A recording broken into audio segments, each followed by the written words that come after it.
Mga apo ni Imelda Marcos, sino-sino sila? May 3 apo si Imelda kay Amy, sina Borgie, Michael at MJ.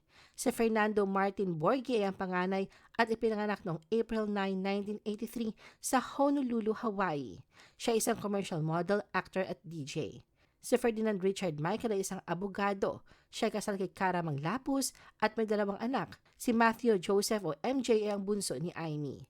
Siya ay pinanganak noong December 9, 1988. Si MJ ang current governor ng Ilocos Norte mula 2019. 3 rin ang apo ni Imelda sa anak niya si Bongbong, sina Sandro, Simon at Vinny. Si Ferdinand Alexander o Sandro ay ang panganay at ipinanganak noong March 7, 1994. Isa rin siyang politician na kasalukuyan naglilingkod bilang congressman ng 1st District ng Ilocos Norte.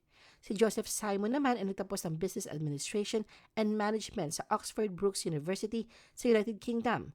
Ang bunso na si William Vincent o Vinny ay nagtapos sa Oxford Brookes University. May 2 apo si Imelda kay Irene. Ito sina Alfonso at Luis.